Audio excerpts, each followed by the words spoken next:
Today we're going to talk about the 1950s. Americans often have this kind of warm, fuzzy feeling when they reach back and talk about the 1950s. There's kind of like an American nostalgia about the 1950s. Happy Days or Leave It to Beaver. We think about this kind of like ideal American society, suburbia, kind of this safety, affluence. People, have what they need. It's not like the Great Depression where people are, dying for food or starvation or can't work. So I want us to kind of dig into the 1950s and think about how much of that's true and how much of it's not true, right? Because there are some reasons why people think about the 50s that way, and there are reasons why people look back nostalgically at the 50s as something that they want America to get back to. But just as there's some real positive aspects of the 1950s, there's also some really good solid reasons about why we don't want to go back to the 1950s. And as we begin to hash out what creates the culture, really that Cold War culture that defines the 1950s, that simultaneously makes it something that is affluent and wealthy and something that many Americans want to get back to. It's also something that makes it very constricting as we begin to see that there are some real clear limits on the amount of freedom that Americans had during that point in time. So we've seen before how the Cold War begins to dictate, really from the late 40s into the 1990s, the Cold War is what defines not just international policy, but also the cultural production and creation of the American identity here at home.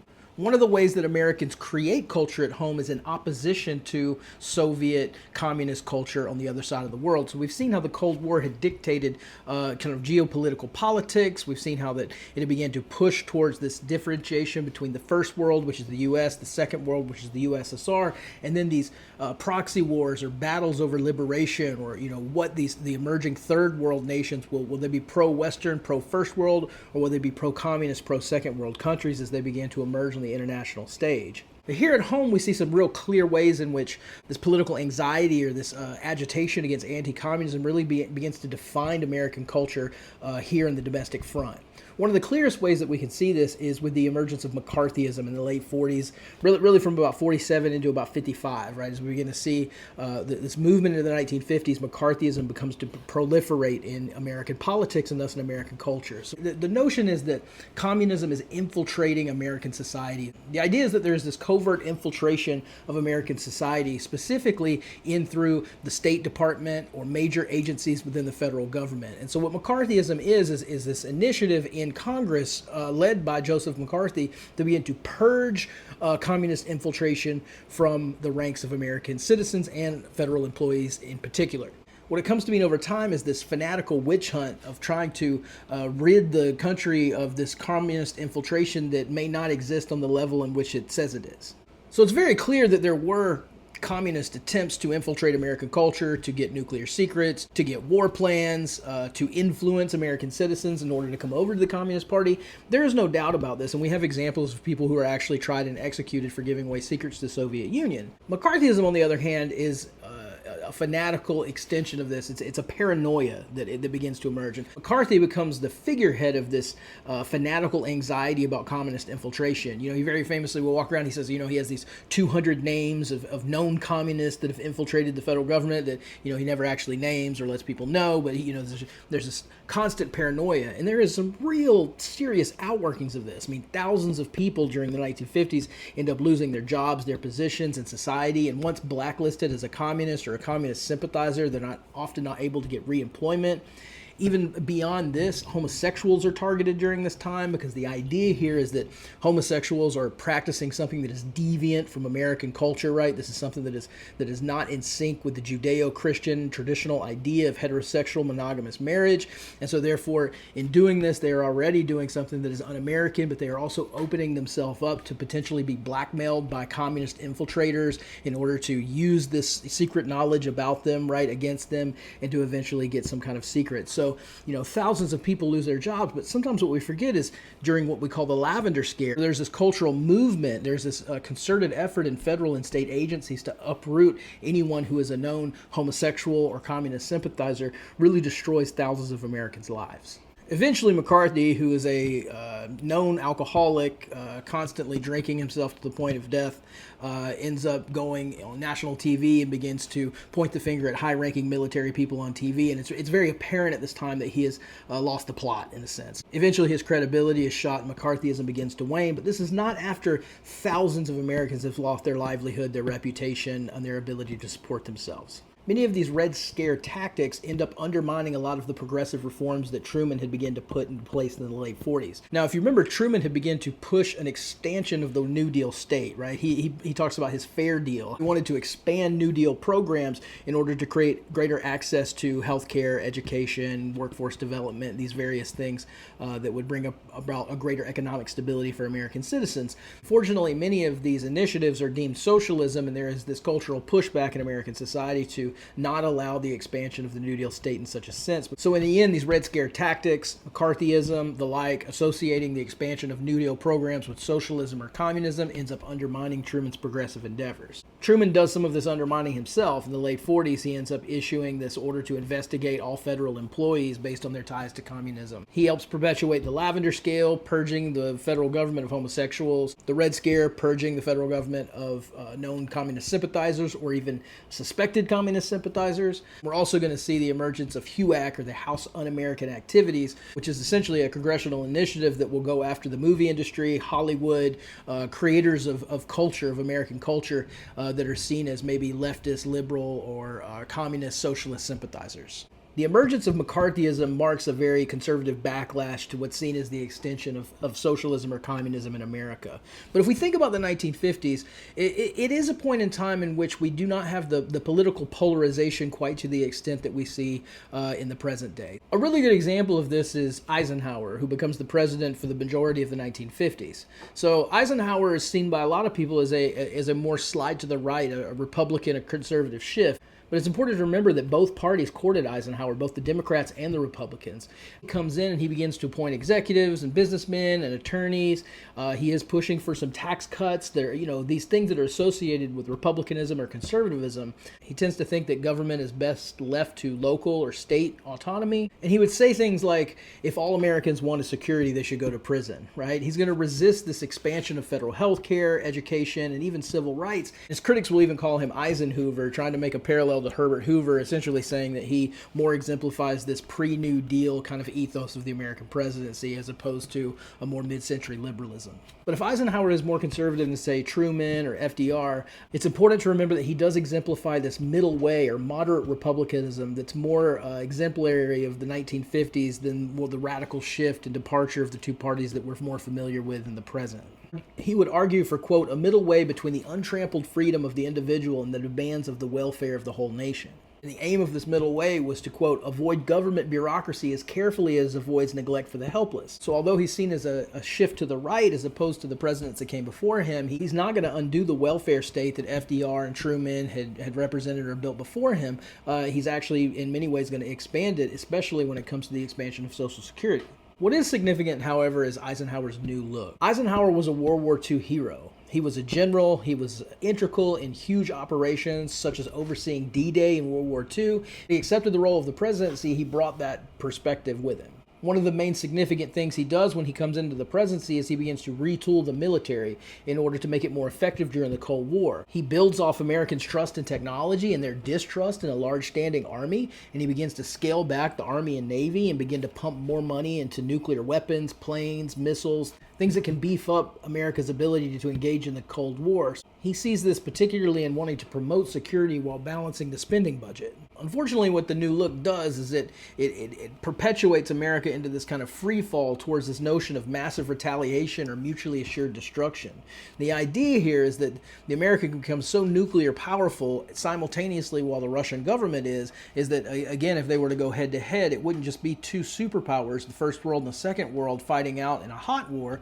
It would actually probably lead to the end of the world as we know it, to nuclear destruction. Usually what this does is begins to perpetuate an arms race, right? So after Stalin's death in 1953, it looked like things would begin to mellow. Fortunately, when an American espionage plane was shot down over Russia, tensions begin to increase, and these tensions lead to the stockpiling of weapons. So the culmination of, covert operations being uncovered by the Soviets and this massive buildup in arms that's happening in the United States, there is essentially this spiral that moves towards mutually assured destruction. Unfortunately, this leads to, during the Cold War, the emergence of what people have termed as the warfare state, right? This massive investment into nuclear weaponry, into weapons of mass destruction.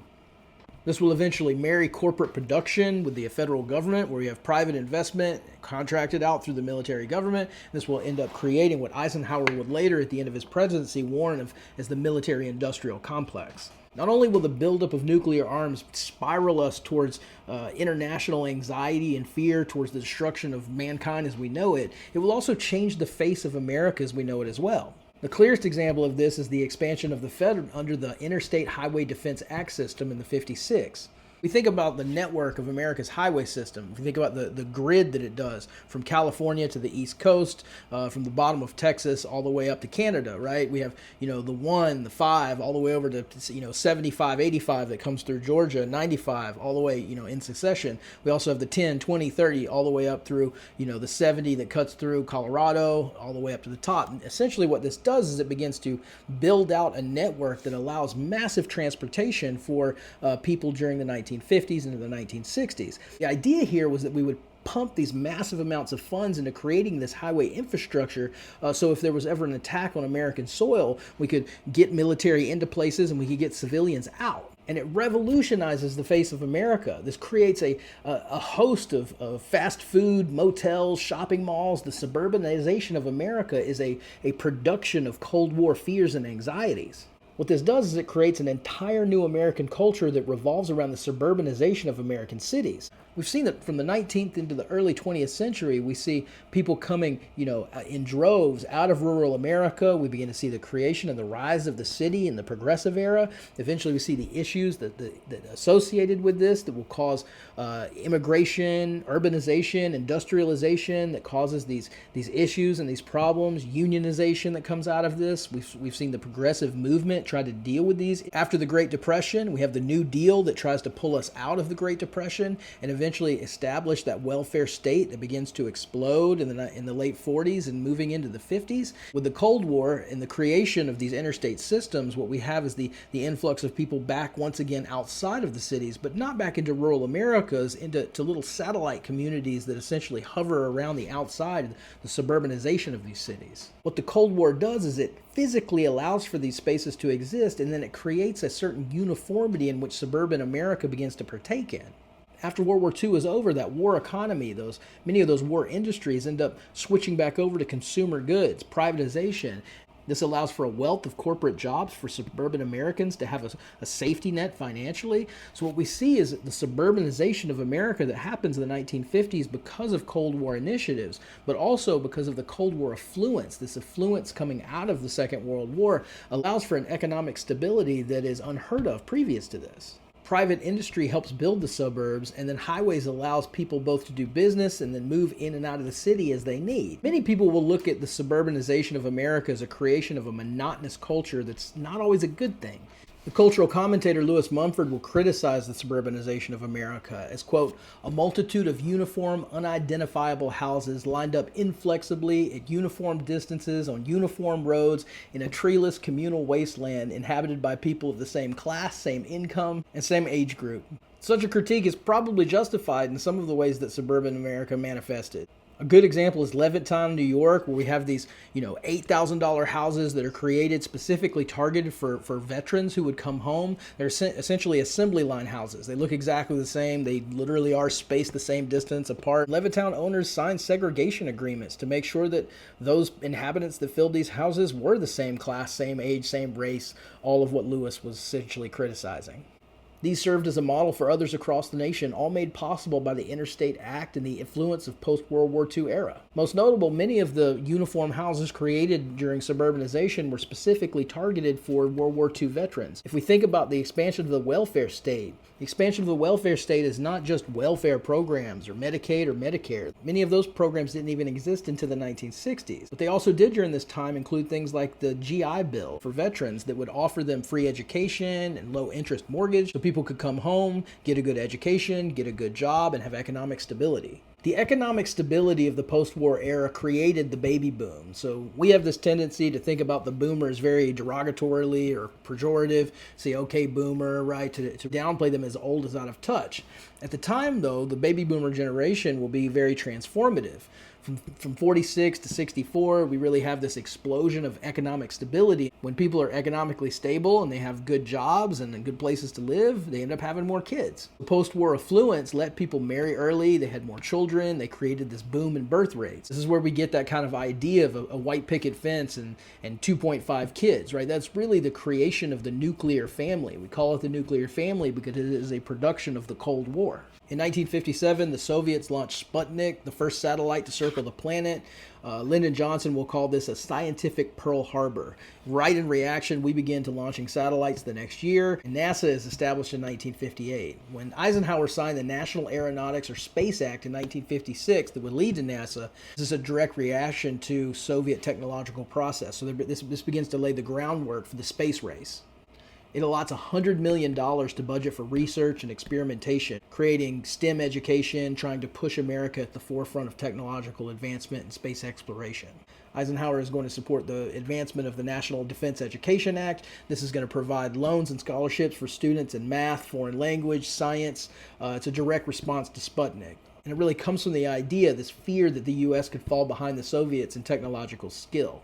Another thing that we really see come out of this period is this shift in economic and political pull and influence from Southern America, really from Florida, South Carolina, all across Georgia, Texas, into New Mexico, all the way to Southern California. We see the rise of what's called the Sun Belt. The bottom half of the nation rise to economic and political influence. This is a huge power shift that begins to happen. If we think about the history of the United States, many of its political leaders, its most influential people had come from kind of the eastern seaboard, from Virginia all the way up to New England, if you think specifically concentrated around the influence of Ivy League institutions. The explosion of aerospace industry, if you think of the Florida Space Coast, or if you think of Southern California, being really pivotal in creating Cold War defense initiatives. War spending benefited the Sun Belt more than anywhere else in the nation, had some people calling it, instead of the Sun Belt, quote, the Gun Belt.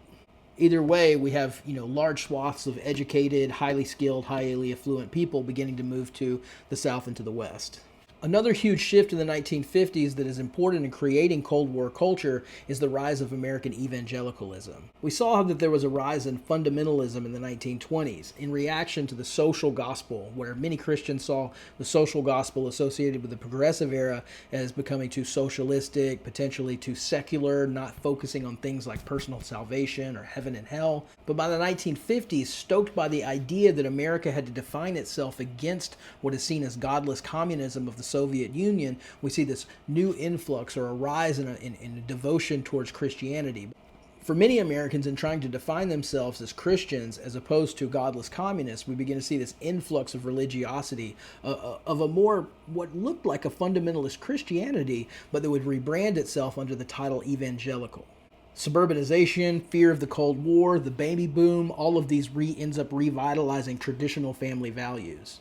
In 1950s, American leaders will continue to point to the Soviets as godless communists. In order to differentiate America from the Soviet Union, we see the institution of certain things to make us appear more devoted to Christianity or the Abrahamic monotheistic traditions. Really good example of this is 1954, In God We Trust is added to the Pledge of Allegiance.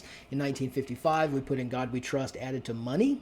Both of these things were intentional civil initiatives in order to differentiate Americans from what Americans saw as godless communists of the Soviet Union. Revitalization of American religion explodes in the 1950s. Church and synagogue membership was up 50% from 1940, and polls said that 95% of Americans believed in God in the mid-century. All of these things together helped create what historians have referred to as the liberal consensus. There are some central points that are essential in understanding the creation of this consensus culture of the 1950s or the mid-century. One, there's the notion that corporate capitalism is good. Two, there's the notion that a limited welfare state is good.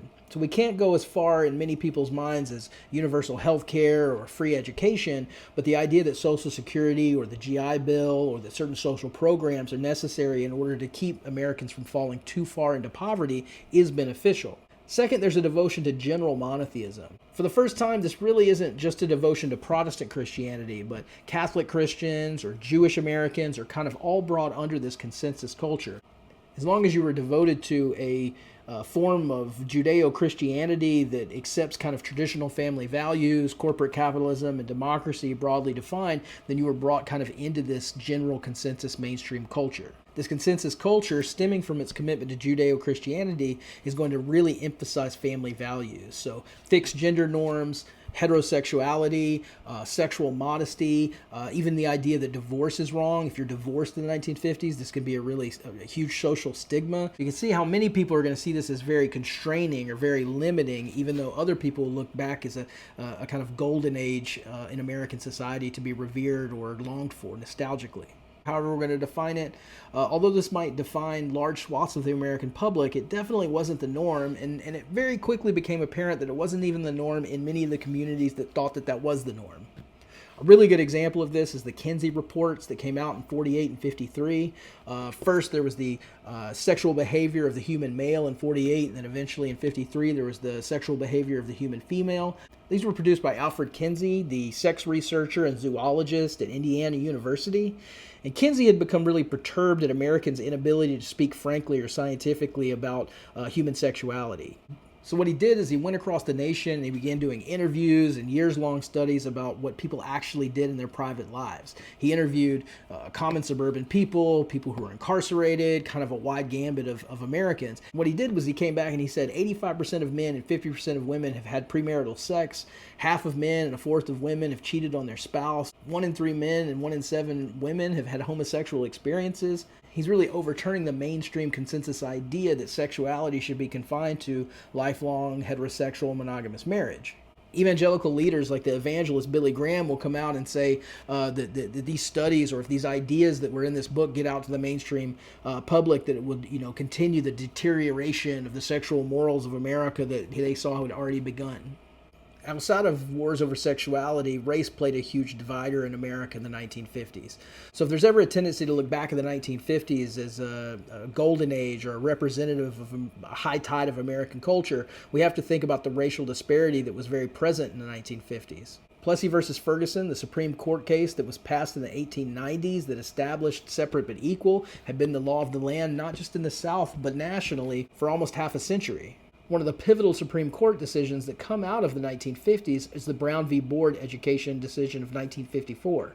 Brown v. Board revisited the idea of separate but equal, and it said that young children growing up in separate environments, even if those are equal, which we know they never were, still that just that separation inculcates within them a sense of inferiority that's inherently unjust. So in 1954, Brown versus Board of Education overturns Plessy versus Ferguson, claiming that segregation is inherently unequal. Many historians have often pointed to the fact that the Cold War probably had an influence on this decision, as Soviet Russia could easily point to the racial tensions, discrimination, segregation, lynching in the South that had defined American culture for the half-past century as a defect of American capitalistic democratic society. Nonetheless, the passing of Brown v. Board marked a huge shift in the civil rights movement that had already begun decades before and really begun to flower in the 1950s and explode in the 1960s.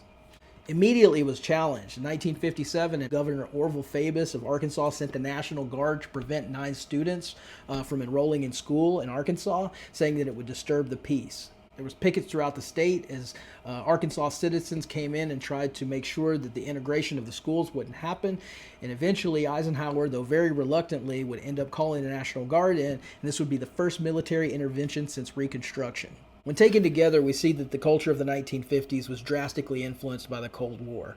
We can see how many Americans might look back nostalgically at the 1950s as a high tide, a golden era. Largely they would do this because it seemed like America was on the same page. They were simultaneously committed to democracy, to capitalism, but they would also consent to a welfare state that would preserve some sense of stability for Americans that were spiraling towards poverty. There was a unified culture where people are on the same page, but it's important to realize that that sense of suburban uniformity was a sort of veneer over a huge set of problems that were just about to come to the surface in the 1960s.